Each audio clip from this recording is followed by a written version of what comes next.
E é aqui que começa a verdadeira jornada do nosso herói, que saiu de pior caçador do mundo para um deus que assusta até os melhores protagonistas dos animes atuais. O anime já começa numa ilha chamada Jeju, que está sendo dominada por um enxame de formigas gigantes, prontas para devorar cada um dos humanos. E é claro que os humanos normais não teriam a menor chance contra elas. Então eles chamam os caçadores para acabar com as formiguinhas. Aí você me pergunta, mas onde diabos tem um formigueiro tão grande para sair tanta formiga gigante dessas? Bom, na verdade elas saíram de uns portais muito loucos que começaram a aparecer no mundo humano. E de dentro deles saíam tudo que é tipo de monstro, e monstros esses que não poderiam ser derrotados com armas comuns. Então, para defender a humanidade desses bichos doidos, surgiram os caçadores, que vão de rank E, sendo esses os mais fracos, até os de rank S, que são os mais tops, os de nível Yonkou e Almirante, para você ter uma ideia. Bom, e é aí que entra o nosso protagonista Sun Jin-woo, um caçador de rank E, que conseguiu o título de caçador mais fraco do mundo. Ele só continua nesse trampo porque a vida não é um morango. Ele precisa trabalhar para pagar a faculdade da irmã e as contas da mãe que está em um coma no hospital. Ele entrou em uma dungeon e já estava tomando uma surra de um goblin cansado, mas para sorte dele, seu companheiro apareceu cortando o bicho no meio e a sua colega curandeira curou os ferimentos dele. O maluco é tão fraco que ele quase foi derrotado no primeiro episódio por um goblin, mano. Enfim, a equipe derrotou todo mundo, inclusive deram um pau no chefão também, mas não tinha quase nenhum cristal para minerar e agora eles estavam ferrados, já que são esses cristais que pagam o salário deles. Só que eles acharam um covil duplo e fizeram uma votação para decidir se eles iam explorar lá ou não. Já em outra cena, dois babacas numa moto estão roubando a bolsa de uma moça,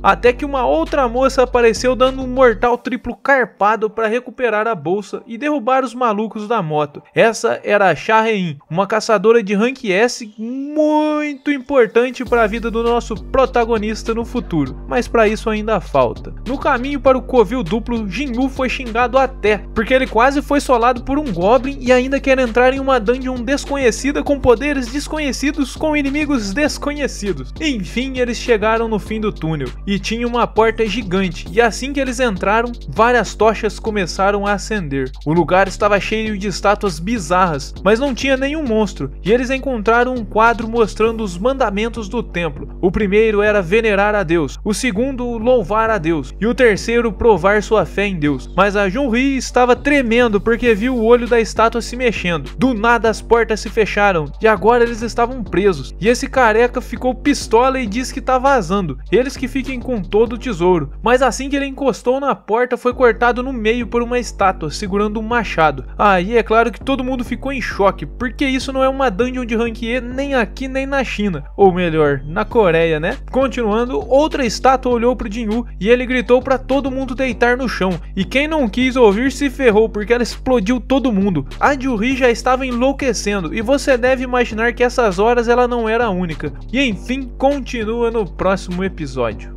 O Sr. Song foi agradecer o Jin-woo por salvar todo mundo, só que nessa brincadeira ele ainda acabou perdendo um braço. Outro maluco, achando que era o Usain Bolt, começou a gritar que não pode virar presunto aqui, porque ele acabou de ser contratado, e falou que ele era rápido o suficiente para chegar até a porta antes de ser pego. Mas a estátua deu uma piscadinha e sobrou só os pezinhos do maluco. Então eles começaram a lembrar dos mandamentos, e o Jin-woo quis fazer um teste. Esse aí não tem amor na vida não, mas percebeu que enquanto eles estivessem de cabeça baixa, a estátua não ia atirar mais. Aí todo mundo se ajoelhou e o bicho meteu logo um sorrisão bizarro e levantou e começou a marchar na direção deles. Então esse carinha tentou louvar a Deus, já que tinha estudado sobre isso, mas a estátua não queria nem saber e deu logo um pisão igual nas baratinhas. A menina não conseguia nem se mexer e foi esmagada junto. Esse carinha fala que não podia morrer porque a família dele estava esperando, mas o cara virou sushi, foi dividido em dois. Agora um pode trabalhar e o outro ficar em casa. Que pecado, gente. Enfim, eles descobrem que as estátuas que estavam segurando instrumentos musicais, ao invés de armas, não atacavam, só que só podia ficar uma pessoa em cada estátua, e o Jin-woo deixou a Junri naquela para correr até a outra, mas nessa ele começou a ser perseguido e quase virou sujeira. Depois ele realmente tomou um pisão, mas conseguiu se arrastar até a estátua antes de virar panqueca de vez. A curandeira foi correndo até ele, mas fica desesperada porque ele perdeu uma perna, e isso isso aí nem ela conseguiria curar. Ela até tentou, mas sangrou pelos olhos porque era impossível. As estátuas voltaram a se mexer e um pilar apareceu no meio da sala e parecia um pilar de sacrifício, ou seja, alguém tinha que ser sacrificado. E esse babaca botou a espada no pescoço do velho sem braço, falando que era tudo culpa dele e ele tinha que se responsabilizar por ser o líder. Mas de repente um fogo apareceu e o Jinwoo pediu para que eles dois levassem ele até o altar. Quando eles entraram, mais fogos apareceram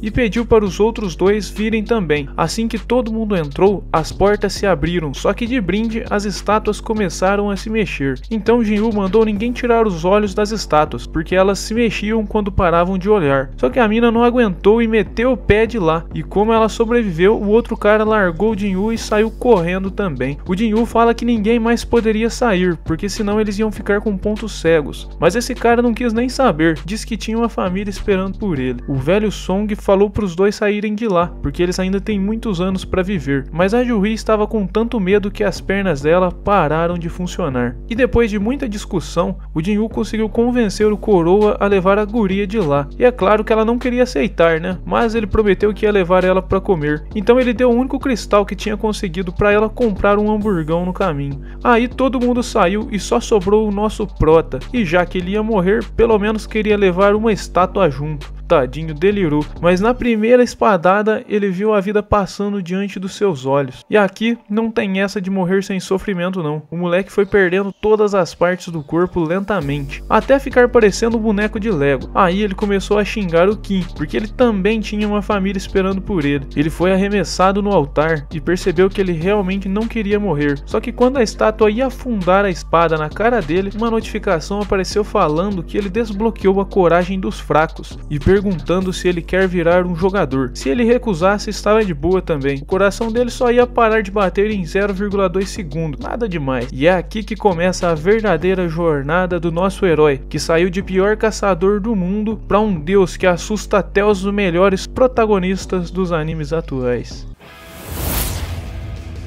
Se você gostou desse vídeo, deixa o seu joinha que fortalece o canal e me ajuda bastante. Se inscreva também no canal para não perder nenhum vídeo e ative o sininho, que toda vez que tiver um vídeo novo no canal, você vai ser o primeiro a ser notificado. Muito obrigado para você que assistiu o vídeo até aqui, nos vemos no próximo vídeo e tchau!